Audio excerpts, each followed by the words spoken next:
ቀን ውስጥ 24 ሰዓት ሙሉ ሲግደት አይደለም። የጽድቅ ብልጫ ለሌሎች መስጠትም አይደለም። ከነዚያ ጽድቅ እንዴት መብለጥ የምናገረው ክፍል ይሄ ክፍል ኢየሱስ በጣም አነጣጥሮ የሚያስተምረው 3 ነገሮች አሉ በዚህ ውስጥ። ጠላት ማን እንደሆነ የዚህ መንግስት ጠላት ማን እንደሆነ ለይቶ እንዲያውቁ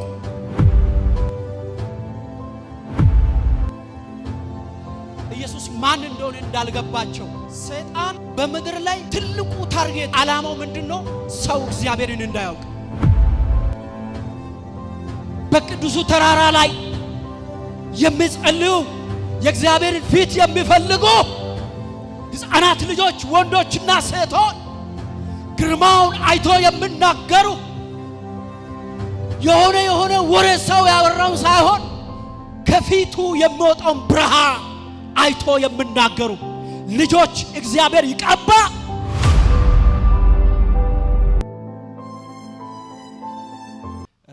ቅዱሳን የእግዚአብሔር ሕዝብ የእግዚአብሔር ባሪያዎች ሁሉ ለእግዚአብሔር ቃል ልባችሁንና ጆሮአችሁን እንድትሰጡ በጌታ ፍቅር እጠይቃለሁ። መልእክት ይዤ ነው የመጣሁት። እግዚአብሔር የተናገረኝ ነው። ጸልዬ እግዚአብሔር የተናገረኝ ቃል ነው ይዤ የመጣሁት። እንድትሰሙ በጌታ ፍቅር እጠይቃለሁ። ለመግቢያ እንዲሆነን እንዲያው የመሲሁን የሥጋ ወራት የምድር አገልግሎቱን በጣም ግልጽ አድርገው የሚናገሩ 4 ወንጌላት ናቸው። 4 ወንጌላት የኢየሱስ ክርስቶስን የምድር አገልግሎት በጣም ነው የሚያስተላልፉት የሚናገሩት እና አቀራረባቸው ግን የተለያየ ነው። የሚናገሩት ግን አንድ እውነት ነው። ስለ ኢየሱስ ክርስቶስ አዳኝነት ነው። ስለ ኢየሱስ ክርስቶስ ማንነት ነው። አቀራረባቸው የተለየ ነው። እያንዳንዱ 4 ወንጌላት የጻፉት በራሳቸው እነሱ በሚገልጹት መንገድ ነው ኢየሱስን የገለጹት። ለምሳሌ ዮሐንስ ኢየሱስን የዓለም አዳኝ የሆነው ሥጋ የሆነው መለኮት ነው፣ አምላክ ነው፣ ከመጀመሪያ የጀመረ እግዚአብሔር ነው። ይሄ እግዚአብሔር ሰውን ለማዳን ሰው ሆነ፣ ሥጋ ሆነ በሚል ሐሳብ ተነስቶ የኢየሱስን መለኮትነት ግልጽ አድርጎ ነው ብናገረው። ሌሎች ሉቃስም ማርቆስም እንደዛ በራሳቸው አቀራረብ፣ ማቴዎስ ግን ኢየሱስን የአይሁድ ንጉስ ነው ብሎ ነው የሚገልጸው። የአይሁድ ንጉስ። ምክንያቱም አይሁዶች በዘመኑ የነበሩበት ችግር ነበረ እና ያ ችግር ምንድነው? በሮማውያን ግዛት ውስጥ ቅኝ ተገዝተው ስለነበሩ የራሳቸው የሆነ መንግስት ስላልነበራቸው በቅኝ ግዛት ውስጥ ስለነበሩ አንደኛ ከዚህ ቅኝ ግዛት ነፃ የሚያወጣቸው ንጉስም ይፈልጉ ነበር። ይሄ ንጉስ ደግሞ ይመጣል የሚሉት መሲሁን ይጠብቃሉ። መሲሁ እንደሚመጣ ትንቢቶችን ሁሉ የሰሙ ለነሱ የተነገራቸው ሰዎች ስለሆኑ መሲህ ይመጣል። በወንጌላት ውስጥ ይሄንን ሁሉ እናገኛለን። ለመሲሁን ይጠብቃሉ። ይሄ መሲህ ሲመጣ ነፃ ያወጣናል። ዮሐንስ ወንጌል ምዕራፍ 4 ላይ ጌታ ኢየሱስ ክርስቶስ ከዛች ከሳማሪያዊቷ ሴት ጋር ሲነጋገር እንዳለችው ማለት ነው። መሲሁ ይመጣል፣ በመጣ ጊዜ ሁሉን ይነግረናል እንደምን አይሁዶች ንጉስ በጣም ይጠባበቃል። ይሄ ንጉስ ደግሞ ከሮማውያን ጭቆና ነፃ የሚያወጣ እስራኤልን በምድር ላይ ኃያል የሚያደርግ ንጉስ ነው ብሎ ስለሚጠብቁ ማቴዎስ ደግሞ ይሄ ንጉስ መጥቷል፣ መሲሁ መጥቷል፣ እኛ የምንጠብቀው መሲህ መጥቷል፣ ይሄ ደግሞ የእስራኤል ንጉስ ነው እርሱ ኢየሱስ ክርስቶስ በመላው ለነሱ ለአይሁዶች ስለጻፈ ኢየሱስ ክርስቶስን የአይሁድ ንጉስ ነው የሚለውን ሐሳብ ግልጽ አድርገው ነው የሚጽፈው። ከዚህ የተነሳ የማቴዎስ ወንጌል ከሌሎች ወንጌላት በጣም ተለይቶ የሚታወቀው አንደኛ የንጉስ ወንጌል ይባላል። የንጉስ ወንጌል ተብሎ ይታወቃል። ሁለተኛ ደግሞ የመንግስት ሰማይ ወንጌል፣ ሶስተኛ የቤተ ክርስቲያን ወንጌል። ይሄንን ለምንድነው የሆነው? ማቴዎስ በወንጌል ውስጥ በእነዚህ በሶስቱ ጉዳዮች ላይ በጣም ትኩረት ሰጥቶ ነው የጻፈው። ኢየሱስ የአይሁድ ንጉሥ ነው። የእግዚአብሔር መንግስት ዋና መስራች እሱ መሲሁ ነው። ቤተክርስቲያን የተወለደችው በክርስቶስ ነው። ስለዚህ ቤተክርስቲያን የሚል ስም ራሱ ለመጀመሪያ ጊዜ በወንጌላት ውስጥ የምናገኘው በማቴዎስ ወንጌል ነው። ምዕራፍ 16ን 18ን ታያላችሁና ስለዚህ የንጉሥ ወንጌል የመንግስት ሰማይ ወንጌል የቤተክርስቲያን ወንጌል ተብሎ የማቴዎስ ወንጌል በዚህ ይታወቃል። ሌላው የመጽሐፍ ቅዱስ ተማሪዎች የማቴዎስን ወንጌል በሁለት ይመድቡታል። በሁለት ቦታ መድበው ያስቀምጡታል። አንደኛው የኢየሱስ ትምህርት በሚል እና ሁለተኛው ደግሞ የኢየሱስ ክርስቶስ የአደባባይ አገልግሎት በሚል መድበው ያስቀምጡታል። ይሄ የኢየሱስ ትምህርት የምለው ኢየሱስ ትምህርት ብቻ ያስተማረው ትምህርት ታላቅ ትምህርቶችን ያስተማረበት በምዕራፍ የተከፈሉ ናቸው። ሌሎች ደግሞ ኢየሱስ ክርስቶስ በሽተኞችን የፈወሰበት የተለያዩ ተአምራቶች ምልክቶች የተደረጉበት ምዕራፎች አሉ። እነዛን በተለየ ያስቀምጣልና አሁን የምናየው ክፍል የማቴዎስ ወንጌል ምዕራፍ 5 ትምህርት ተብሎ ከተመደቡ ከ5 ክፍሎች የመጀመሪያው ኢየሱስ ትምህርት ካስተማራቸው ክፍሎች ከ5ቱ የመጀመሪያ ክፍል ነው። ይሄንን ደግሞ በመጽሐፍ ቅዱስ ውስጥ ብዙ ጊዜ እንሰማለን እናያለንም። የኢየሱስ ክርስቶስ የተራራው ስብከት ወይም የተራራው ትምህርት ተብሎ በመጽሐፍ ቅዱስ ውስጥ በጣም ይታወቃል። ከምዕራፍ 5 ከቁጥር 1 ተነስቶ እስከ 7:29 ድረስ ያለው ክፍል የተራራው ስብከት ተብሎ ይታወቃል። እና አሁን ያነበብነውን ክፍል ቁጥር 17ን እንደገና አነባለሁ። እኔ ሕግንና ነቢያትን ለመሻር የመጣው አይምሰላችሁ ሊፈጽም እንጂ ለመሻር አልመጣውም። እውነት እውነት እላችኋለሁ ሰማይና ምድር እስኪያልፍ ድረስ ከሕግ አንዲት የውጣ ወይም አንዲት ቅንጣት አታልፍም። ጌታ ኢየሱስ ክርስቶስ ይህንን ለምንድን ነው የተናገረው የሚለውን ሐሳብ ትንሽ ከውስጡ ማየት እንችላለን። ቅድምም እንዳልኩት ጌታ ኢየሱስ ክርስቶስ ሲያስተምር በጣም አነጣጥሮ ነው የሚያስተምረው። ዝም ብሎ ትምህርት አይደለም። የሆነ ፕሮግራም የሆነ መራግብር መስፈጸሚያም አይደለም። የሆነ ነገር የማግኘት ፍላጎት አይደለም። ኢየሱስ በጣም አነጣጥሮ የሚያስተምረው 3 ነገሮች አሉ። በዚህ ውስጥ 3 ነገሮች ትንሽ ምጽፉ ሰዎች ካላችሁ ተጠቀማላችሁ ብዬ አስባለሁ። 3 ነገሮች ላይ አነጣጥሮ ያስተምራል። ትኩረት አድርጎ ያስተምራል። አንደኛ በእግዚአብሔር መንግስት ላይ በእግዚአብሔር መንግስት ላይ ትኩረት ያደርጋል። በሌላ ሳይሆን የመጀመሪያ ትኩረት የሚያደርገው በእግዚአብሔር መንግስት ላይ ነው።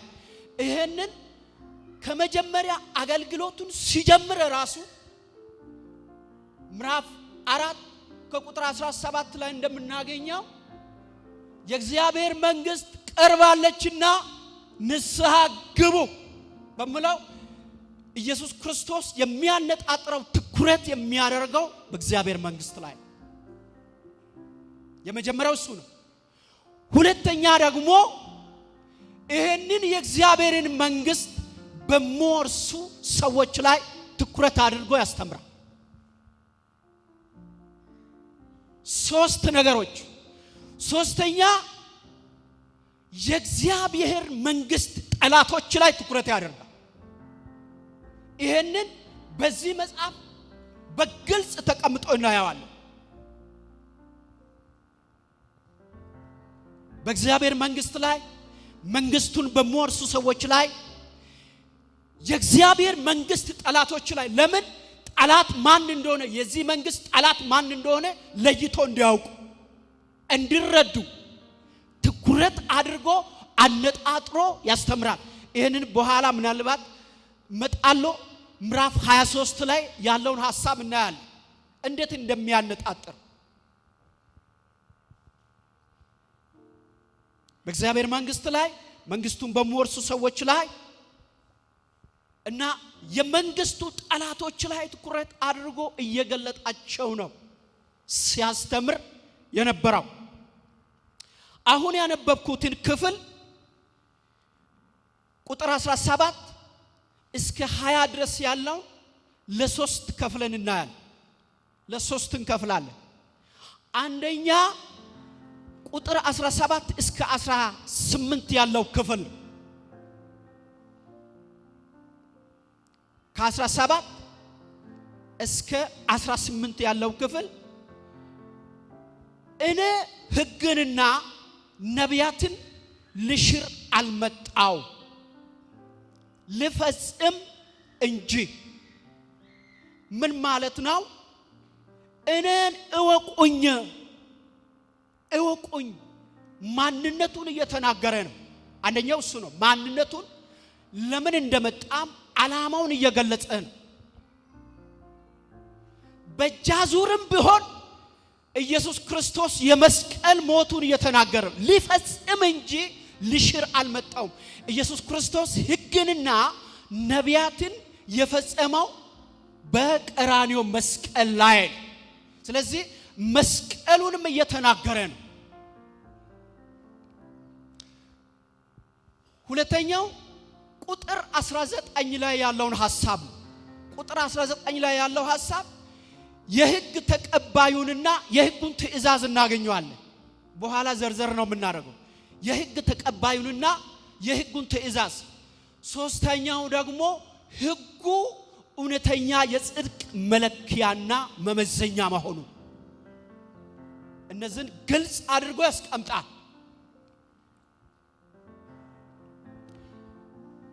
ቁጥር 17ና 18 ጌታ ኢየሱስ ክርስቶስ ምንድነው የሚለው? እኔን እወቁኝ። ራሱን አመለካከታቸውን እንዲያስተካክሉ። ለምን? እነዚህ ሰዎች በክርስቶስ ላይ ያላቸው አመለካከት የተዛባ ስለሆነ በኢየሱስ ብቻ ሳይሆን በአስተምሮም ላይ የተዛባ እይታ አላቸው። የሚያስተምረው ትምህርቱንም በተዛባ መንገድ ነው። ወደፊት ስትሄዱ ስታዩ ዮሐንስ ብዙ ነው የተናገረው። ይሄ ሰውዬ ሳይማር እንዴት መጻፍትን አውቆ ይናገራል? ትምህርቱንም እየተቀበሉ አይደለም። በየቦታ የአይሁድ መሪዎች እና ፈሪሳውያን ለትችት ነበር ኢየሱስን እየቀረቡ እየጠየቁም ያሉት። ስለዚህ ይሄ የሕጉ ባለቤት እሱ መሆኑን እንዲያውቁ እወቁኝ። የሕጉ ባለቤት እኔ ነኝ እያለ እየተናገረ ነው።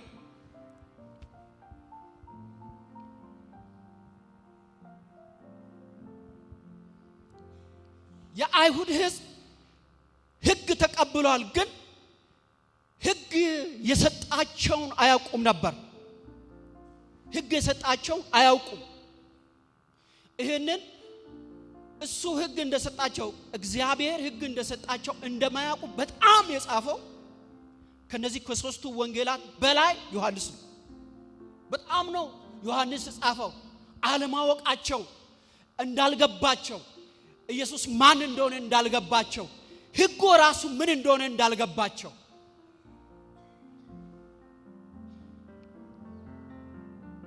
ትንሽ ለትምህርቱ እንዲረዳን ዮሐንስ ወንጌል ምዕራፍ 7ን አንደኛው ምዕራፍ 7 ጥሩ ስለምናገረው ነገር ስላለ ቁጥር 28 ላይ ስላወጣው ላንብብ።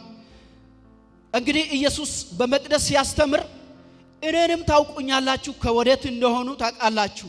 እኔ በራሴ አልመጣሁም፣ ነገር ግን እናንተ የማታውቁት የላከኝ እውነተኛ ነው። እናንተ አታውቁትም። ሕግ ይላሉ፣ ሕጉን ይከተላሉ። የሕጉን ባለቤት ሕግ ሰጪውን አያውቁ። ትንሽ ወደፊት ምዕራፍ 8 ላይ ምዕራፍ 8 ቁጥር 52 ላይ እንዲሁን ጨምር። አይሁድ ጋኔን አለብህ በጌታስ ጋኔን አለብህ አሁንስ ጋኔን እንዳለብህ አሁንስ አወቅን አብርሃም እንኳን ሞተ ነቢያትም አንተም ቃሌን የሚጠብቅ ቢኖር ለዘላለም ሞትን አይቀምስም ተላለ ቁጥር 53 በእውነት አንተ ከሞተው ከአባታችን ከአብርሃም ትበልጣለህን ነቢያትም ሞቱ ራስህን ማን ታደርጋለህ አልገባቸው አሉት ኢየሱስም መለሰ አለም እኔ ራስህን ባከብር ክብሬ ከንቱ ነው የሚያከብረኝ እናንተ አምላካችን የምትሉት አባቴ ነው አላወቃችሁትም ሳታውቁ ትከተላላችሁ ሳታውቁ ታመልካላችሁ ሳታውቁ ሕጉን ተሸክማችሁ ትሄዳላችሁ ከኋላ ምዕራፍ 5 ምዕራፍ 6 ይሄንን ነው የሚያወራው አለማወቃቸው የኢየሱስ ማንነት እንዳልገባቸው እናንተ አታውቁትም ቀጥሎ እንደዚህ ነው የሚለው እኔ ግን አውቀዋለሁ አላውቀውም ብል እንደናንተ ሐሰተኛ በሆኑ ዳሩ ግን አውቀዋለሁ ቃሉንም እጠብቀዋለሁ ሃሌሉያ አሜን ዝምታ ሰፈነ የእግዚአብሔርን ቃል ይዘዋሉ ግን የቃሉን ባለቤት አያውቁ ምንኛ ውድቀት ነው ምንኛ ኪሳራ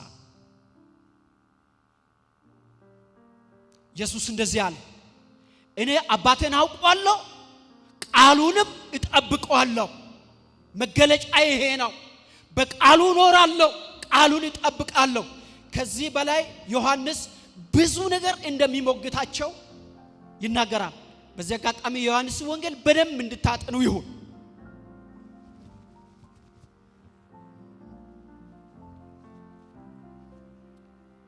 ሰይጣን በምድር ላይ ትልቁ ታርጌት ቤተክርስቲያንን የሚገዳደራት ትልቁ ዓላማው ምንድነው ሰው እግዚአብሔርን እንዳያውቅ የእግዚአብሔርን ፈቃድ እንዳያውቅ ይሄ የመጀመሪያው የሰይጣን ዓላማ ካልሆነ ደግሞ በተሳሳተ መንገድ እንዲያውቅ እግዚአብሔር ይገስጽ አንደዚህ እዛ ገነት ገብቶ አዳምን ያወናበረው በዚህ ዕውቀት ነው ያበላሽው የሴትዮን ዕውቀት አበላሽተው አረ ከዛፉ ፍሬ እንበላለን ዛፉ ሁሉ ተፈቅዷል አንድ ዛፍ ናት ያልተፈቀደችው እሱን አትብሉ በበላችሁ ቀን ሞትን ትሞታላችሁ ብሎና ብላ በየዋህነት ስትነግራው አጅረ እንደዚህ ያለው አበላሽ ውስጥ ያለውን መጀመሪያ ከእግዚአብሔር ተቀበለችው ትክክለኛ ዕውቀት አበላሽተው እንደዚህ ያለ እግዚአብሔር ክፉ ነው እንደሱ ስለምትሆኑ ያንን ስለሚያውቅ አውቆ ነው አትብሉ ያለው ብሉ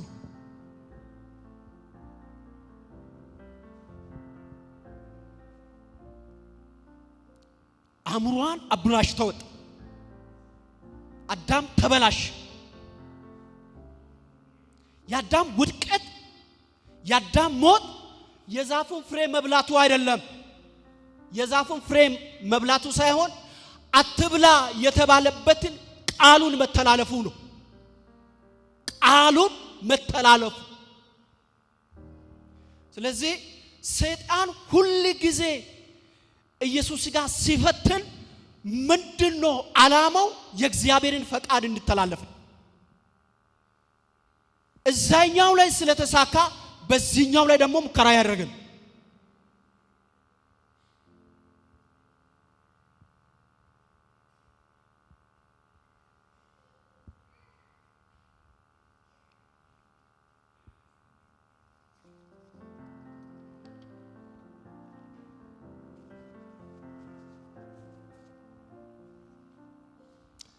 ኢየሱስ ግን የሚጸልይ ስለሆነ በጸሎት ስለሚንቀሳቀስ የሰይጣንን ፈተና አሸነፈ።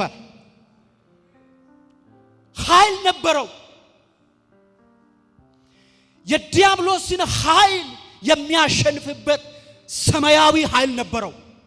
ጉልበት አለው። አሁን ምዕራፍ 4 ላይ የምናገኘው በዚህ መጽሐፍ ምዕራፍ 4 ላይ የምናገኘው ኢየሱስ 40 ቀንና ሌሊት ጾም ጸሎት ጸለየ። ጸሎቱን በጨረሰ ጊዜ ፈተኙም ቀረበ የሚለው ይዛጋል። ናቀርቦ ምድረ በዳ ላይ ነው ያለው። ወዲያው መጣና ምንድነው ያለው? ሌላ አማራጭ የለም፣ ይሄን ድንጋይ እንጀራ አድርግና ብላ ብሎ መጣ። ይሄንን ድንጋይ እንጀራ እንዲሆን እዘዝ።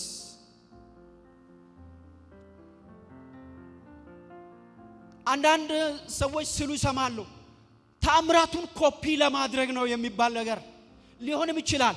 እኔ ግን ምረዳው እንዴ ነው ኢየሱስ የእግዚአብሔርን ፈቃድ እንድስት ነው። የዲያብሎስ ትልቁ ዓላማ እዛ ቦታ ላይ ፈተናው ላይ የመጣው የእግዚአብሔርን ፈቃድ ስቶ እንዲሄድ። ምን ማለት ነው? ይሄንን ድንጋይ እንጀራ ሁን ብለ ኢዘንስል በእግዚአብሔር ፈቃድ ላይ ያንተን ፈቃድ ጨምርበት። በእግዚአብሔር ዕውቀት ላይ ያንተን ዕውቀት አድርግ። ይሄንን እንዲሆን የሚያውቀው ከኢየሱስ መልስ ነው። ሰው ከእግዚአብሔር አፍ በሚወጣ ቃል ሁሉ እንጂ በእንጀራ ብቻ በሕይወት አይኖርም ተብሎ ተጽፏልና። የተጻፈ ቃል አለ። ይሄ ቃል አይሻርም። የእግዚአብሔር እውነት ነው። ስለዚህ ሰይጣንም ሰውም በኢየሱስ አጠገብ የእግዚአብሔርን ቃል ሽሮ እንዲሄድ ትልቅ ሰልፍ ነበር ማለት ነው። ለዚህ ነው እኔ ሕግንና ነቢያትን ለመሻር የመጣው አይምሰላችሁ። ሰይጣንም ሰውም ሰይጣን የውጭው ጠላት ነው፣ የውስጡም ጠላት አለ። የውስጡም ጠላት አለ። ኢየሱስ የእግዚአብሔርን ቃል እንዲሽር የሚያደርጉ ብዙ የውስጥ ጠላቶች አሉ። ራሱ እኮ አንድ ጊዜ ጴጥሮስ እኮ የመጀመሪያ ሐዋርያው እኮ እንጂ እኔ ሞታለሁ፣ ወደ ኢየሩሳሌም ከተማ እሄዳለሁ፣ እዛ ደግሞ አይሁዶችን ለሞት አሳልፈው ይሰጣሉ፣ ይሰቅላሉ፣ በሶስተኛው ቀን ይነሳሉ ብሎ ይሄንን የመጣበትን ዓላማ ብሪፍ አድርጎ ይፋ አድርጎ ሲናገር ጌታ ሆይ አይሁን፣ ከዚህ ለመስቀረት የእግዚአብሔር ሐሳብ ያልገባው ጴጥሮስ ጌታ ሆይ ይሄ አይሁን ላንተ ሲል ቀጥታ ምንድነው ያለው? አንተ ሰይጣን ወደ ኋላ ሂድ፣ ከኔ ራቅ።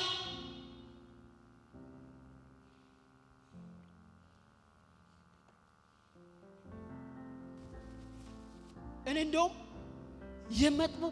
መጥምቁ ዮሐንስ ራሱ ኢየሱስን አሰናክሎት ነበር።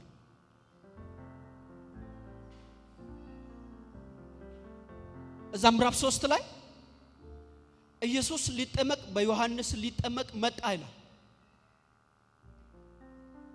እና ዮሐንስ ምንድነው ያለው?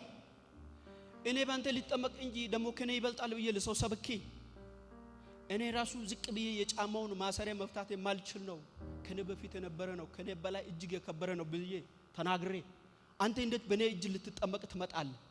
ይልቁንስ እኔ ባንተ እጅ ነው የምጠመቀው። ይሄ እኮ ጥሩ አክብሮት ይመስላል፣ ችግር የለው። ለኢየሱስ ግን መሰናክል ነው። መሰናክል መሆኑን አስቸጋሪ መሆኑን የምታውቁት ከጥምቀቱ በኋላ የሆነው ነገር ስንረዳል።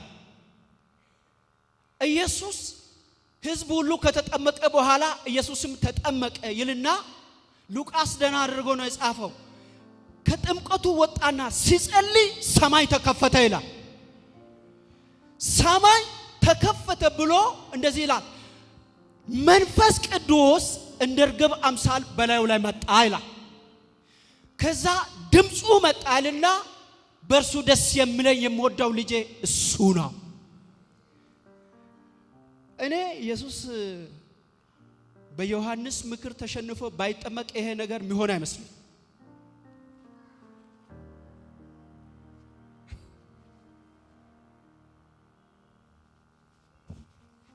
አልሰማም ጽድቅን ሁሉ ይሄንን በማድረግ ጽድቅን ሁሉ መፈጸም አለብኝ ብሎ አሸነፈ፣ አጠመቀ፣ ሰማይ ተከፈተ። ለአገልግሎቱ ዘመን ሁሉ የሚበቃውን ድል እንዲያደርግ ያንን የመስቀል ሞት አሸንፎ እንድነሳ የሚያደርግ ኃይል ከሰማይ መጣ። ሃሌሉያ ሃሌሉያ ሃሌሉያ ሃሌሉያ።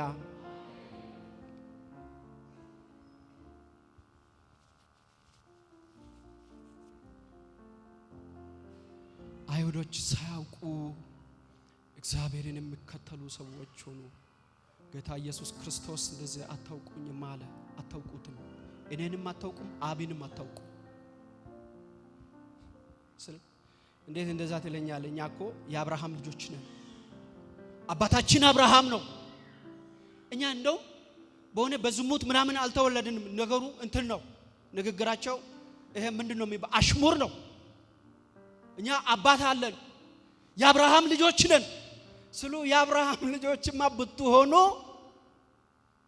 አብርሃም ቀንን ሊያይ ፈለገ፣ አይናችሁ ቀላለው፣ ሐሰት አደረገ። እናንተ ግን እኔን አያችሁ፣ አይናችሁ ቀላ፣ ተናደዳችሁ። ይሄ ያባታችሁ የአብርሃም ባህሪ አይደለም ስላችሁ እንዲያውም እግዚአብሔር ነው አባታችን። የኛ አባት እግዚአብሔር ነው። የእግዚአብሔር ብትሆኑ የእግዚአብሔርን ቃል ተናግረ ብትቀበሉ ነበር። አይደላችሁ፣ የናንተ አባት ዲያብሎስ ነው። አባታችሁ እናንተ የአባታችሁን ምኞት ልትፈጽሙ ትወዳላችሁ፣ ትፈልጋላችሁ። አባታችሁ ዲያብሎስ ነው። የዛን ጊዜ ነው ጋኔን አለብኝ ማለታችን ትክክል አይደለም አሉ። ሰዎቹ ሰማይ የላችሁም እያላቸው አለን የሚሉ ሰዎች ናቸው። መለኮት አያጣቸው፣ እነሱ የታወቅነን የሚሉ ሰዎች ናቸው። ከዚህ አይነት ክሳራ እግዚአብሔር ይጠብቀን። አሜን አሜን። እስቲ አጠገብ ያለን ሰው ዞር በሉና ሰማይ ምን ይልሃል በሉ እስቲ።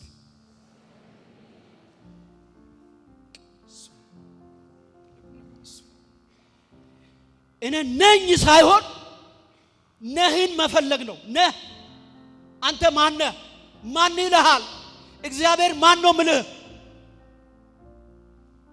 እግዚአብሔር ማነሽ ነው ምልሽ? እኔ ነኝ ሳይሆን እግዚአብሔር ነህ፣ እሱ ይሻላል። እኔ አገልጋይ ነኝ ከምል እግዚአብሔር አገልጋይ ነህ ካለ እሱ ይበልጣል። እኔ ክርስቲያን ነኝ ብለን ከምናወራው ቀራርቶ አንተ ክርስቲያን ነህ፣ አንተ የኔ ልጅ ነህ፣ አንተ የኔ ባሪያ ነህ፣ አንተ የኔ ገንዘብ ነህ እግዚአብሔር የምላው ሰው እሱ ሰው ትክክለኛ ሰው። አንተ ማን ነህ? አንቺ ማን ነሽ? ሰማይ ምን ይልሻል? ከላይ የሚሰማው ምንድነው? የተጻፈው ለትምህርታችን ነው።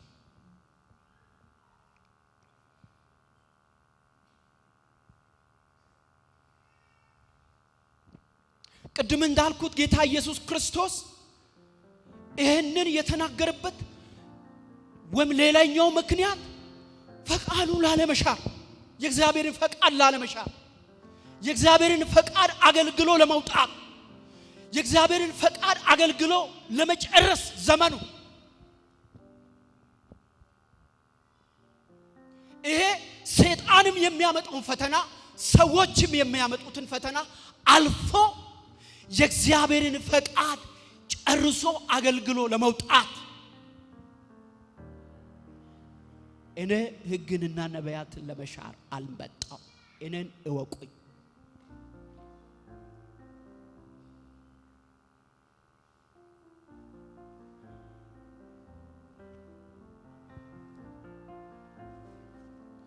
ለአንድ አገልጋይ ትልቁ ችግር ወይ ፈተና በየተኛውም ዘመን በየተኛውም ጊዜ የእግዚአብሔርን ሐሳብና የሰውን ሐሳብ ለይቶ አለማወቅ ከባዱ ፈተና የእግዚአብሔርን ሐሳብና የሰውን ሐሳብ ለይቶ ማወቅ በጣም ዋጋ የሚያስከፍል ነገር ነው። እኔ በጣም ደስ ይለኛል መጽሐፍ ቅዱስ ሐዋርያት ሥራ ምዕራፍ 13 ቁጥር 36 ላይ መሰለኝ ዳዊትም በራሱ ዘመን የእግዚአብሔርን ሐሳብ አገልግሎ አንቀላፋ። እንዴት መታደል ነው! እንዴት መታደል ነው! የእግዚአብሔርን ፈቃድ የእግዚአብሔርን ሐሳብ አገልግሎ ዘመንን መጨረስ በኢየሱስ ስም ይሆነልን። የእግዚአብሔርን ፈቃድ አገለገለ፣ አንቀላፋ፣ እድሜውን ጨረሰ።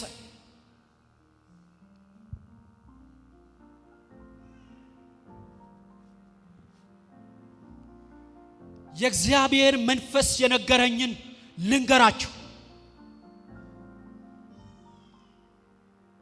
አገልጋይ ከሆንክ እግዚአብሔር ከጠራ እግዚአብሔር ከሾመ እግዚአብሔር በየትኛው ቦታ ካስቀመጠ የእግዚአብሔርን ፈቃድ አገልግል፣ የእግዚአብሔርን ሐሳብ አገልግል።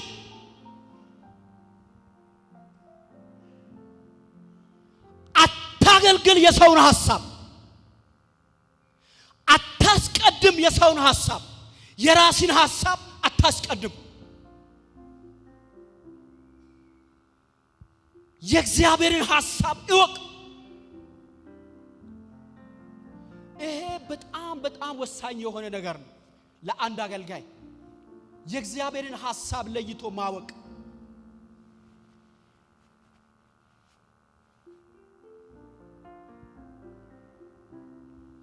ኢየሱስ የእግዚአብሔርን ሐሳብ በትክክል ለይቶ ያወቀው እየጸለየ ሁሉ ጊዜ ስለሚጸልይ ነው። ሁሉ ጊዜ ከአገልግሎት በኋላ ከፈውስ በኋላ ታላቅ ታምራት ከሆነ በኋላ ኢየሱስ ወደ ተራራ ሄደ የሚለውን ቦታ ታገኛላችሁ። አገልግሎት ከተሳካ ጥሩ አገልግሎት ካገለገለ በጣም ድንቅ አገልግሎት ካገለገለ ኢየሱስ ወደ ጸሎት ወደ ተራራ ነው ሮጦ የሚሄደው እንጂ እንደኛ አይደለም። ጥሩ አገልግሎት ካገለገለ የሆነ ምናርፍበት አይደለም እረፍት ቦታ ጥሩ ማኪያቶ ምንጠጣበት። ኢየሱስ ግን ሁሉ ጊዜ ከታላቅ አገልግሎት በኋላ ወይ ምድረ በዳ ሄደ ይላል ወይ ተራራ ላይ ወጣ ይላል። አይ ዮሐንስ ወንጌል ምዕራፍ 6 ላይ ያንን 5000 ሰው እንጀራን ከመገባቸው በኋላ ይቀርታ እንደዚህ ነው ምለው ሰዎች ይሄ ወደ ዓለም የሚመጣ ነብይ ነው ብሎ በቃ እናነግሳለን ብሎ ሲያስቡ ሐሳባቸውን አወገና መጥቶ እንዳይነጥቁት ወደ ተራራ ብቻውን ፈቀቅ አለ። ለሌላ ጉዳይ ለጸሎት ጸልዮ ራሱን አስጣለ። የእግዚአብሔርን ፈቃድ ማወቅ ዝም ብሎ አይገኝም። በጸሎት በመንበርከክ በፊቱ በመደፋት በእግዚአብሔር ፊት የሚደፉ ሰዎች ሁሉ ጊዜ የሚጸልዩ ሰዎች የእግዚአብሔርን ፈቃድ አውቀው ያገለግላሉ። ያደርግልን። የሰፈር ሽማግሌ ብትጠይቅ የእግዚአብሔርን ፈቃድ ላይ ነግር ይችላል። 5 4 3 ምናምን የቴዎሎጂ ዲግሪ ብንጭን የእግዚአብሔርን ፈቃድ ላያሳውቀን ይችላል። ሌላ በሰፈር ያል በጣም የምንወዳቸው ጓደኞች የእግዚአብሔርን ፈቃድ ሊያሳውቁ አይችሉም። እግዚአብሔር ፈቃዱን የሚነግረን በእግሩ ስር ስንመረከክ ብቻ። ሃሌሉያ ሃሌሉያ። ጳውሎስ እኮ እንዲህ ብሎ ጽፏል ቆሮንቶስ ቆሮንቶስ ምዕራፍ 2 ላይ መንፈስ የእግዚአብሔርን ጥልቅ ነገር ጭምር ምን ያደርጋል? ይመረምራል። እኛ ከእግዚአብሔር እንዲሁ የተሰጠን እናውቅ ዘንድ የእግዚአብሔርን መንፈስ ተቀበልን እንጂ የዓለምን መንፈስ አልተቀበልንም። የእግዚአብሔር መንፈስ ነው የእግዚአብሔርን ፈቃድ የሚነግር።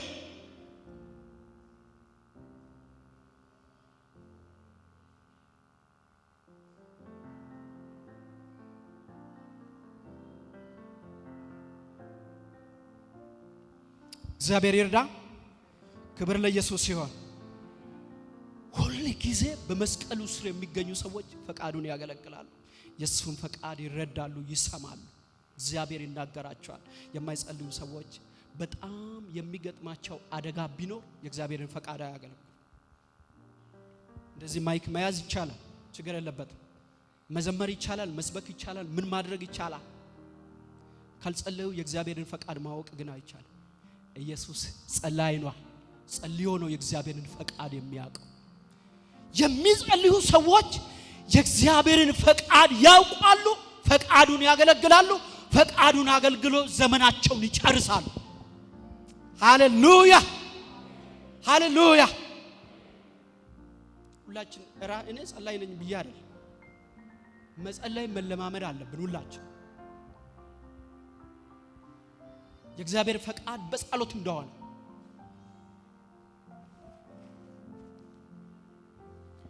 የእግዚአብሔር ደስታ ሰዎች የሱን ፈቃድ ሲያገለግሉ ነው። ሰዎች የእግዚአብሔርን ፈቃድ የሱን ፈቃድ ሲያደርጉ ብቻ ነው። ያለዚያ እግዚአብሔር አይደሰትም። ወገኖቼ የኤሊ ልጆች የእግዚአብሔርን ፈቃድ ጥለው የራሳቸውን ፈቃድ የሚያደርጉ ሰዎች ነው። እግዚአብሔር መጣ ኤሊ ቤት አንድ ቀን። የአባቲ ቤት ለዘላለም ካህን እንዲሆነኝ መርጬ ነበር አለ። መርጬ ነበር። ከዚህ በኋላ ግን ይሄ አይሆንም አለ እግዚአብሔር። አላደርገውም። ያከበሩኝን አከብራለሁ፣ የናቁኝ ይናቃሉ።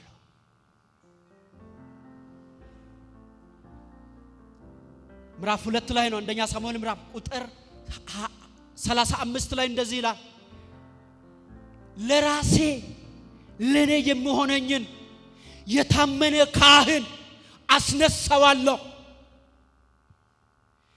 በልቤ በፈቃዴ እንዳለ ያገለግለኛል። አስነሳለሁ፣ የልቤን ፈቃድ የሚያገለግል አስነሳለሁ፣ ያገለግላል አለ። ተናገረ እግዚአብሔር ስለ ዳዊት። መጽሐፉ ስለ ዳዊት ሲጨርስ የእግዚአብሔርን ፈቃድ አገልግሎ ጨረሰ ይላል።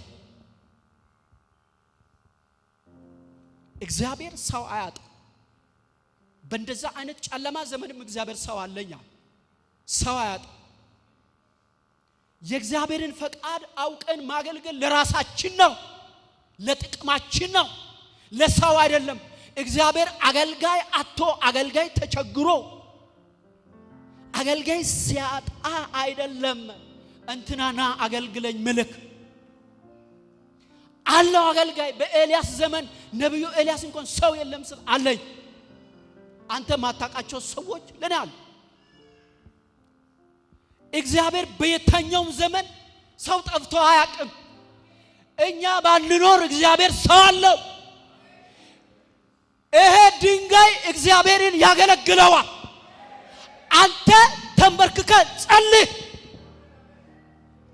ሳትጸልይ የእግዚአብሔርን ፈቃድ ሳትጠይቅ እግዚአብሔር ያልነገረ ነግሮኛል እያልክ አትምጣ። እግዚአብሔር ይመታል። ፈቃዱን አገልግል። አሁን የእግዚአብሔርን ፈቃድ ማገልገል ዋጋ ያስከፍላል። ኢየሱስም ከፍሏል። በቃ ክፈል።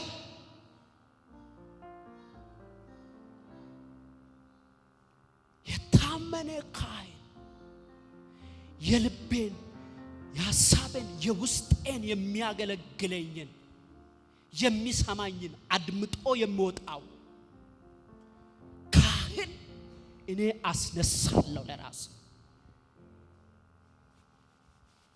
ሳኦልም የእግዚአብሔርን ፈቃድ ጥሎ የእግዚአብሔርን ሐሳብ ጥሎ የራሱን ሐሳብ ሲያገለግል ዘመኑ የከሰረ አገልጋይ ነው። እግዚአብሔር ያድናል። ይሄ ሳሙኤል እኮ ነው። ሳኦል ጋር መጣ። ያንተ መንግስት እኮ በእስራኤል ላይ እንዲጸና እግዚአብሔር አድርጎ ነበር። ዛሬ ግን የለም። አንተ የእግዚአብሔርን ሐሳብ ሳይሆን የራስን ሐሳብ ነው የምታገለግለው። የህዝብን ሐሳብ ነው። እግዚአብሔር አጥፋ ያለው ግደል ያለውን ተሸክመ አምጥተ መሳዊት ትላለህ። እግዚአብሔር የመሳዊት ችግር አለበት እንዴ? ለምን ቃሉን አልሰማ? ቃሉን መስማት ከመስዋዕት እንደሚበልጥ አታውቅምና? ስለዚህ እግዚአብሔር ካንተ ለተሻለ ለጎረቤት ካንተ ላይ ወስዶ ሰጥቷል። እሱ ዘመኑን ሁሉ ለእግዚአብሔር ጽድቅና ለእግዚአብሔር እውነት ኖሮ የልቡን ፈቃድ ያገለግላል።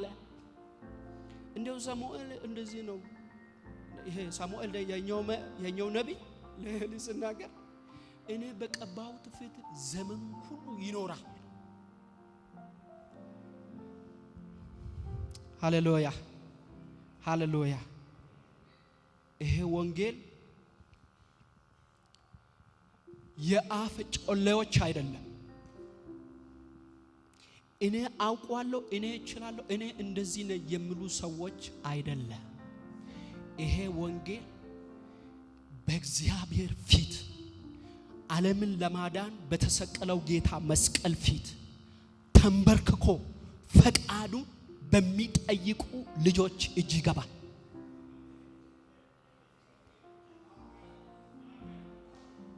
ይሰብካሉ፣ ይነሳሉ፣ ይሰብካሉ፣ ፈቃዱን ይረዳሉ፣ ይሰብካሉ። ሃሌሉያ። የማንም አይደለም። ይሄንን ወንጌል አሁን ዘመኑ እንደዚህ የሚባል ነገር ስንት ነገር ይባላል። እግዚአብሔር ነግሮኛል። እኔ ለራሴ ፈቃዴን የሚያገለግል ካህን አስነሳለሁ። በፊቱ ይደፋሉ፣ ፈቃዱን ያውቃሉ፣ ስሙን ይጠራሉ፣ የልቡን ይሰማሉ።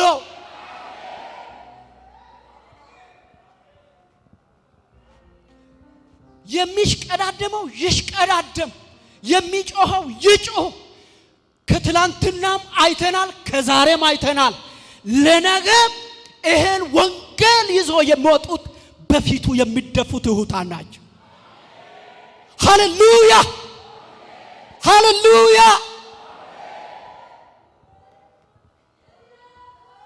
አንተ አገልጋይ ቃሉ ምን ይላል? ቃሉን ከቃሉ ባለቤት ስማ። አንተ አገልጋይ፣ አንቺ አገልጋይ እግዚአብሔር ምን አለሽ ስም። አሁንማ እኔን ስማኝ የሚለው ብዙ ነገር አለ፣ ብዙ ነገር አለ ሁሉ ስለመቁጠሪያ። አሁን ደግሞ ትልቁ ደግሞ መጣ። ትልቁ እኔን ስማኝ ምን ሌላኛው መጣ። ትልቁ አርቲፊሻል ኢንተለጀንስ እሱ ደግሞ በቃ ሁሉም ነገር እኔ ሰጣ ከኔ ውሰድ እንዳትሸወል። እግዚአብሔርን ስማ፣ የእግዚአብሔርን ፈቃድ አገልግል። እግዚአብሔርን ስማ፣ የእግዚአብሔርን ፈቃድ ስራ። ጌታ ኢየሱስ ክርስቶስ እነዚህ አይሁዶችን እንጀራ አብዝቶ አበላቸው። አንድ ቀን ዮሐንስ ምዕራፍ 6 ላይ አለ። አበላቸው በቃ ደና አድርጎ 5000 ሰው በ5 እንጀራ በ2 ዓሣ 6 ላይ እናገኘዋለን። ምዕራፍ 6 ላይ ዮሐንስ ወንጌል ምዕራፍ 6 አበላቸው። ካበላቸው በኋላ ጊዜው ትንሽ ምሽት ነው መሰለኝ፣ ሄደ ደቀ መዛሙርቱንም ምናምን ባህር ላይ እናንተ ሂዱ ብሎ እሱ ደግሞ ወደ ተራራ ወጣ። በዛው አልፎ እነሱ ጋር መጣ እና የሆነ ቦታ ላይ ወደ ማዶ ይላል ከባህር ተሻግሮ ወደ ማዶ ሄዶ አገኙት። ተከትሎ መጡ።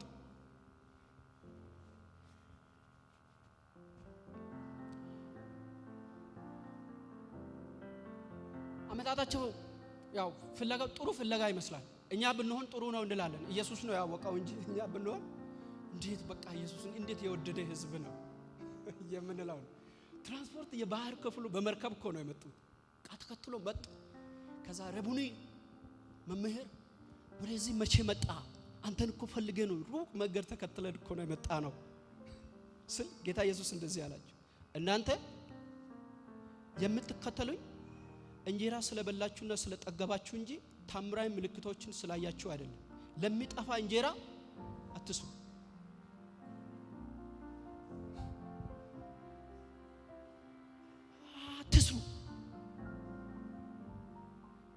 ለዘላለም ሕይወት ለሚኖር የሰው ልጅ ለሚሰጠው ለዚህ ለሕያው እንጀራ ለሱ ስሩ። እግዚአብሔር አብ እሱን አትሞታል። ሕይወት በሱ ነው ያለው። እሱ ለሱ ስሩ። ይሄ እንጀራ የቱ ነው? የላኛው ነው። ይሄ እንጀራ ዘወትር ስጠን፣ እሱን እንጀራ እንፈልጋለን ስል እኔ ነኝ። እኛ ደግሞ እንደ ሙሴ የሆነ መና ምናምን አምጥቶ የሚሰጠን ይመስል ነበር። አንተ እንዴት እንጀራ ትሆናለህ ብሎ ሁሉም ግር ብሎ ሄዱ።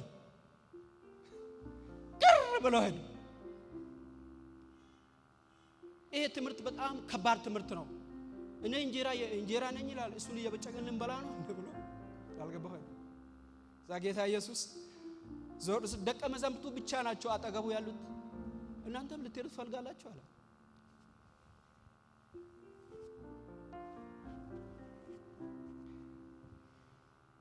ኢየሱስ ቅድም ያልኩት ጌታ ኢየሱስ ትምህርቱ የእግዚአብሔርን መንግስት በሚወርስ ህዝብ ላይ ነው የሚያነጣጥረው። ዝም ብሎ የቸርች ወንበር ሚሞላ አይደለም። ገብቷችሁ? በቃ አለው የምን በቃ አጠገቡ ኢየሱስን ማአት ህዝብ የሚሰበሰብ አይደለም የሚፈልገው። የእግዚአብሔርን መንግስት የሚወርሱ ሰዎች ላይ ያነጣጥራል። ሰዎች ሁሉ ግር ብሎ ሲሄዱ 12ቱ ሲቀር እናንተ መሄድ ከፈለጋችሁ ሄዱዋል። ለዛ ነው ጴጥሮስ አንተ የህይወት ቃል አለ፣ እኛ ካንተ ወዴት እንሄዳለን? አንተን የህይወት እንጀራ አግኝተና። ሃሌሉያ ሃሌሉያ። ኢየሱስን የሰጠ እግዚአብሔር ይባረክ።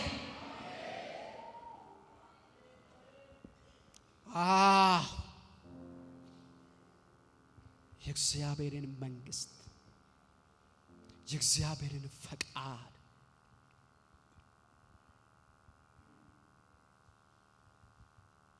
ሰምተን ማገልገል።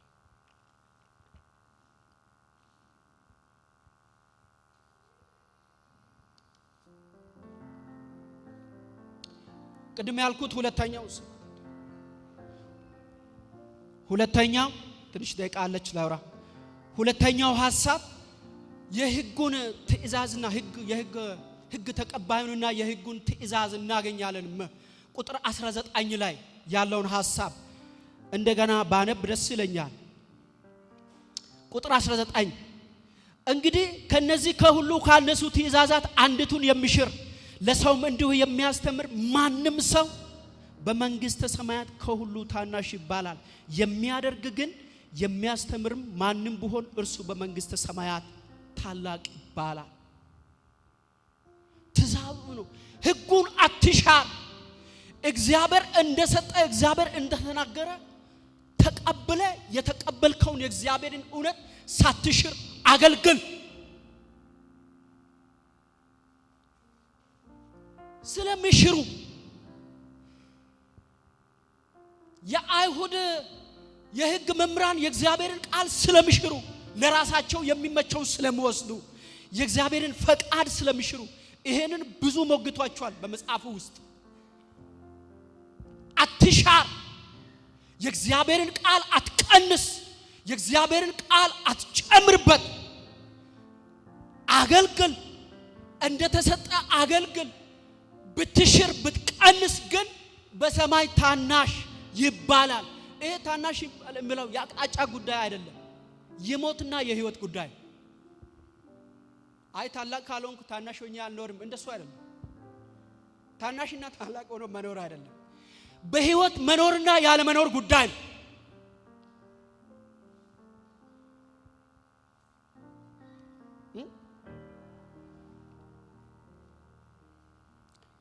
እንደ ቶሎ ብዬ አንድ ቃሉን መሻር ማለት ምን ማለት ነው? ምን ማለት ነው ቃሉን መሻር ማለት? የእግዚአብሔርን ቃል በህይወት ተግባራዊ ሳያደርጉ ለሌላው መናገር፣ ለሌላው ማስተማር፣ ለሌላው ማውራት። ፈሪሳውያን መገለጫቸው ይሄ ነው። 23 ምዕራፍ 23 ቁጥር 1 እስከ 3 ቁጥር 3 ድረስ ይሄንን በጣም ቁጭ አድርጎ እነሱ በእጃቸው በጣታቸው ሊነኩ አይፈልጉም። ነገር ግን ብዙ ሸክም ተብትቦ በሰው ጫንቃ ላይ ያስቀምጣሉ። የሚያስተምሩትን ትምህርት ስሙ፣ ነገር ግን እንደ ድርግታቸው አታደርጉ ብሎ አስቀምጧል። የመጀመሪያው ቃሉን ተግባራዊ ሳያደርግ ለንግግር መሮጥ። መጀመሪያ በህይወት የእግዚአብሔር ቃል ተግባራዊ ማድረግ። ፍቅር ትሰብካለህ፣ አፍቅር። ወንድምህን ውደድ። ቅድስናን ትሰብካለህ፣ ተቀደስ። ከህይወት እንስማ።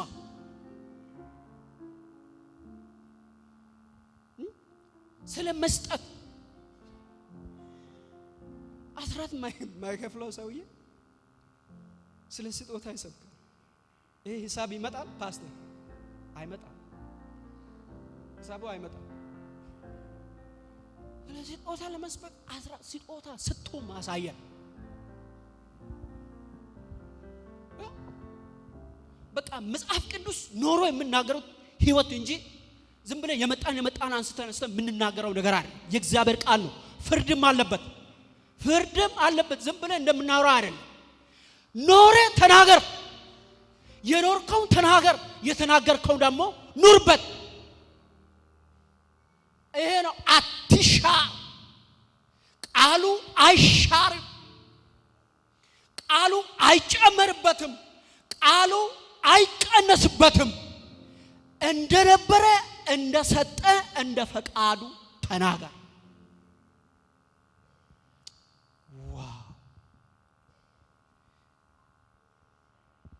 ከዚህ ጋር በጣም ጥሩ ለኛ እንዲገባን የሚያደርገን ሁለተኛ ጴጥሮስ ምዕራፍ 1ን ቶሎ ብዬ ባነብ ደስ ይለኛል። እንደው ጥቅስ አበዛ እንዳትሉኝ ቅዱሳን።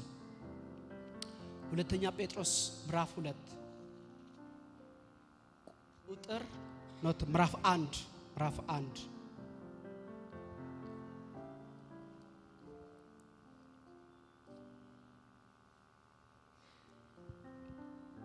ምዕራፍ 1 ቁጥር 20 ላይ እንደዚህ ይላል፣ ይህን በመጀመሪያ እወቁ፣ በመጽሐፍ ያለውን ትንቢት ሁሉ ማንም ለገዛ ራሱ ሊተረጎም አልተፈቀደም። ትንቢት ከቶ በሰው ፈቃድ አልመጣምና፣ ዳሩ ግን በእግዚአብሔር ተልኮ ቅዱሳን ሰዎች በመንፈስ ቅዱስ ተነርተው ተናገሩ። ማንም ለገዛ ፈቃዱ የእግዚአብሔርን ቃል እንዲተረጉም ወይም በእግዚአብሔር ቃል ላይ እንዲጨምርበት እንዲቀንስበት አልተፈቀደም። ይህንን አስቀድማችሁ እወቁ። ማወቅ የእግዚአብሔርን እውነት ማወቅ።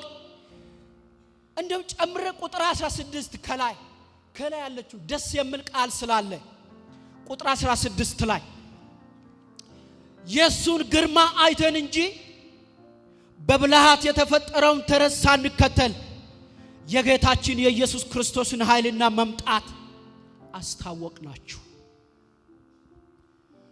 ተረት ተከትለን አይደለም፣ የሰው ወግና ስርዓት ተከትለን አይደለም፣ ባህል ተከትለን አይደለም። የሱን ኃይልና መምጣት የተናገረው ነው። ግርማውን አይተን ነው። የኢየሱስን ግርማ ማየት። እስቲ ቆይ እንውረድ።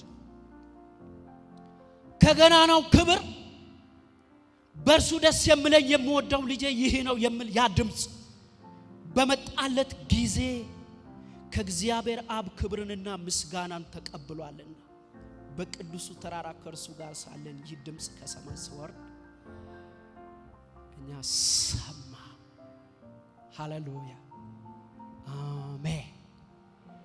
ሃሌሉያ ሃሌሉያ ሃሌሉያ የኢየሱስን ግርማ ማየት ይሆነልን የኢየሱስን ሞገስ ማየት ይሆነልን ሃሌሉያ ሃሌሉያ ጴጥሮስ እንደዚህ ነው አለ እኛ የምንናገረው ተረት አይደለም በሰው ብልሃት የተፈጠረ ነገር አይደለም ልብ ወለድ አይደለም አይተናል አይተና ማየት ብቻ ሳይሆን ሰምተናል ድምጹን የት በቅዱሱ ተራራ ላይ የት ከሱ ጋር በነበርንበት ቦታ ከኢየሱስ ጋር ሆነን ከሰማይ የመጣውን ድምጽ አይተናል ግርማ ሞገሱን አይተናል ማርቆስ ምዕራፍ 9 ላይ እንደዚህ ተጽፏል ኢየሱስ ጴጥሮስንና ዮሐንስን ያዕቆብን ይዞ ወደ ትልቅ ተራራ ላይ ወጣ በፊታቸውም ተለወጠ ልብሱም እንደ በረዶ ነጭ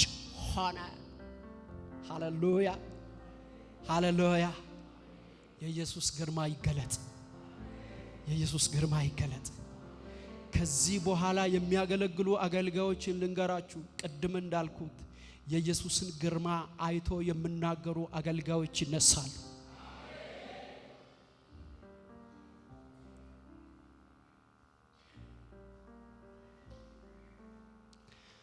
በቅዱሱ ተራራ ላይ የሚጸልዩ የእግዚአብሔርን ፊት የሚፈልጉ ሕፃናት ልጆች ወንዶችና ሴቶች ግርማውን አይቶ የሚናገሩ የሆነ ወሬ ሰው ያወራው ሳይሆን ከፊቱ የሚወጣውን ብርሃን አይቶ የሚናገሩ ልጆች እግዚአብሔር ይቀባ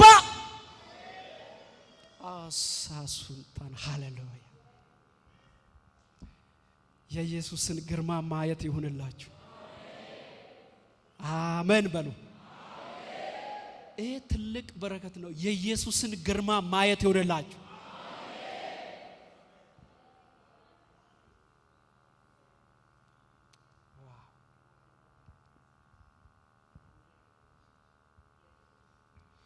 ለምንም ነገር አትሩጥ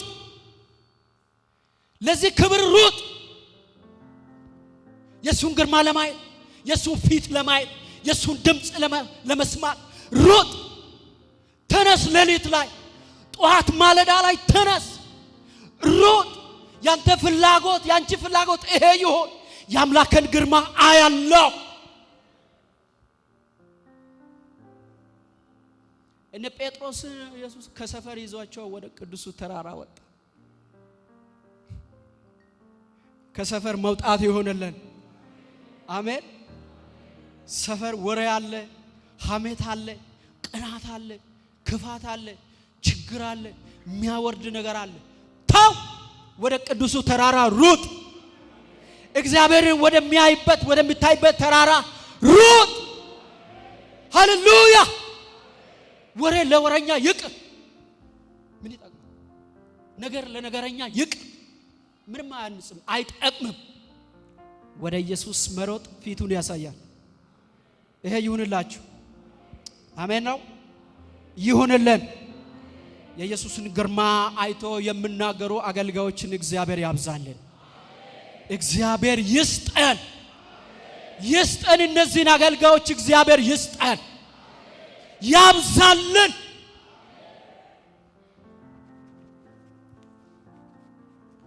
ሶስተኛው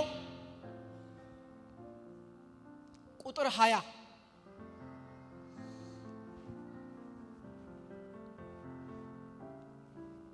ቁጥር 20 ላይ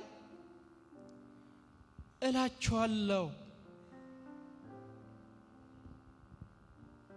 ጽድቃችሁ ከኦሪት ሕግ መምህራንና ከፈሪሳውያን ጽድቅ ካልበለጠ ወደ እግዚአብሔር መንግስት ከቶ አትገቡ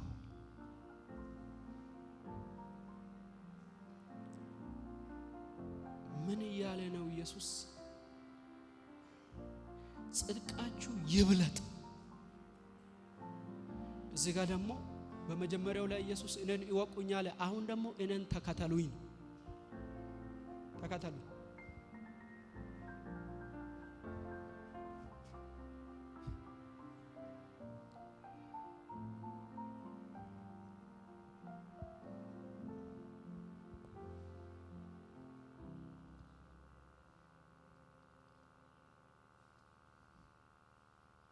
እላችኋለሁና ጽድቃችሁ ከጻፎችና ከፈሪሳውያን ጽድቅ ካልበለጠ ወደ መንግስተ ሰማያት ከቶ አትገቡም።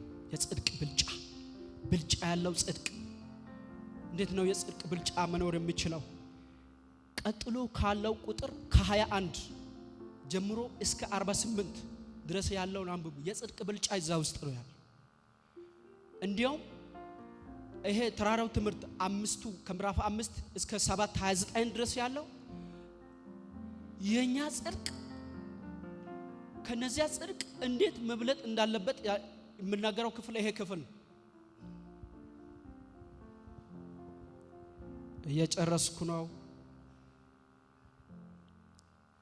እየጨረስኩ ነው። ካልበለጠ አትገቡም።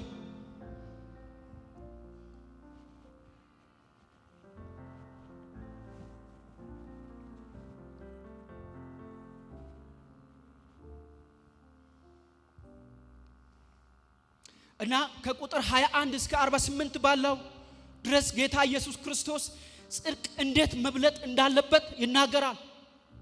ለቀደሙት እንዲህ ተብሎ እንደተባለ ሰምታችኋል፣ እኔ ግን እላችኋለሁ። 6 ጊዜ ታገኛላችሁ። እስከ ቁጥር 48 አምስተኛው ምዕራፍ እስክንጨርስ 6 እኔ ግን እላችኋለሁ እያለ የጽድቁ ብልጫ የቱ ጋር እንደሆነ እየገለጸ ይሄዳል። እኔ ግን 43 ቁጥር 43 ጀምሮ ያለችው ላንብብ። ተከተሉኝ አንዴ። ቁጥር 43 ባልንጀራህን ውደድ ጠላትህንም ጥላ እንደተባለ ሰምታችኋል። እኔ ግን እላችኋለሁ በሰማያት ላለ አባታችሁ ልጆች ትሆኑ ዘንድ ጠላቶቻችሁን ውደዱ፣ የሚረግሟችሁንም መርቁ፣ ለሚጠሏችሁ መልካም አድርጉ፣ ለሚያሳድዷችሁ ጸልዩ። እርሱ በክፎችና በበጎች ላይ ፀሐይን ያወጣልና በጻድቃንና በኃጢአተኞችም ላይ ዝናብን ያዘንባልና።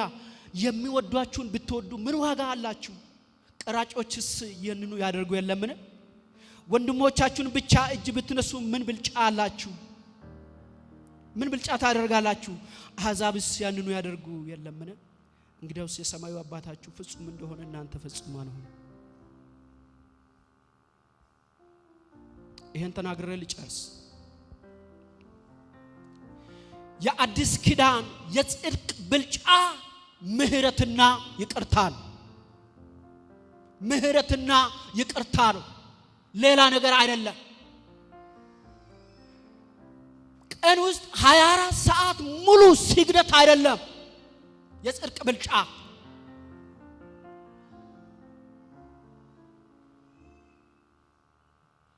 ሰባቱን ቀን ዓመቱን ሙሉ እየሰገዱ መኖርም አይደለም የጽድቅ ብልጫ። ያለንም ነገር ሁሉ ጳውሎስ እንደጻፈው ለሌሎች መስጠትም አይደለም።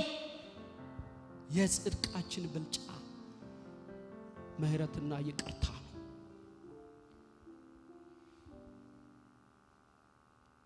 አንድ አገልጋይ በቴሌቪዥን መስኮት ላይ የሰማሁት ነው ማወራው፣ አላቅም።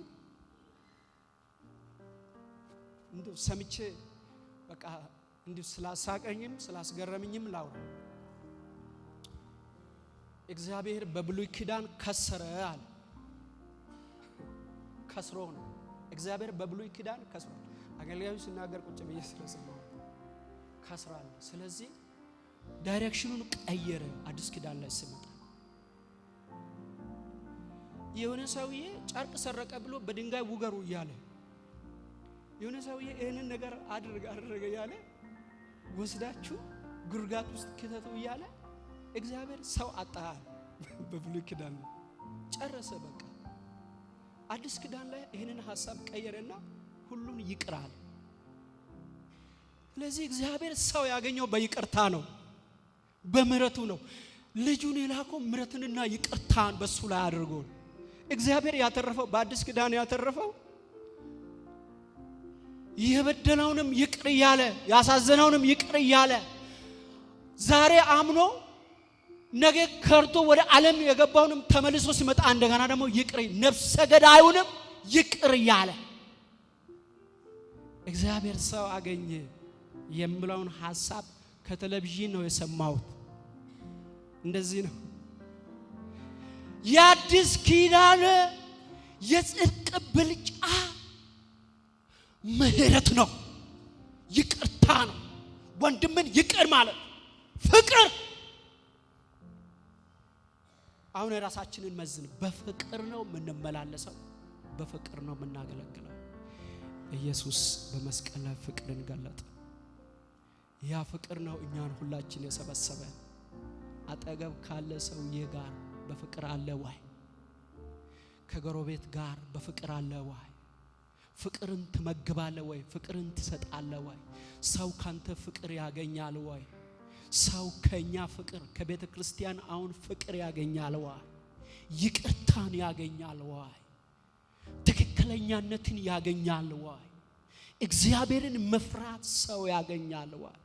ጌታ ኢየሱስ እንደዚህ ያለ ለደቀ መዛሙርቱ ለነዛ ሮማውያን ከመቼ ቀን ሲመጣ እንበቀላለን የሚሉት ከመቼው ነግቶልን ከመቼ ሰው ተወልዶልን ሰው አድጎልን ሰው ተገኝቶልን እነዚህን የጨቆኑን እነዚህን ያዋረዱን ከመቼው እንበቀላለን ብሎ የሚጠብቁ ደቀ መዛሙርትን ነው ጌታ ኢየሱስ የሚረግሟችሁ መርቁ። የጽድቃችሁ ብልጫ ይሄ ነው። የቀደመው ትእዛዙ እኮ አይን ላጠፋ አይን አጥፋ ይላል። ጥርስ ለሰበረ እኮ ጥርስ ስበር ይላል። የቀደመው ጽድቅ በበቀል ነው። የአዲስ ኪዳኑ ግን በበቀል ሳይሆን በምህረት ነው። ኢየሱስ የተገለጠው በምህረት ነው፣ በይቅርታ ነው። እግዚአብሔር የይቅርታን ልብ ይስጠን።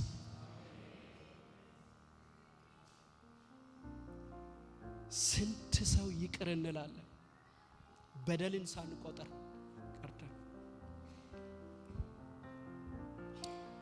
እግዚአብሔር የይቅርታ ልብ ይስጠን።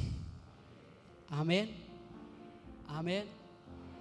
እግዚአብሔር ይቅር እንዳለን ወንድሞቻችን ይቅር እንድንል ይሄንን በዚህ ጽድቃችን ብልጫ እንድናሳይ እግዚአብሔር ይርዳል። የእግዚአብሔርን ቃል ሰምቶ የሚያደርጉ ምርጦች የእግዚአብሔርን መንግስት ይወርሳሉ። እንጸልይ።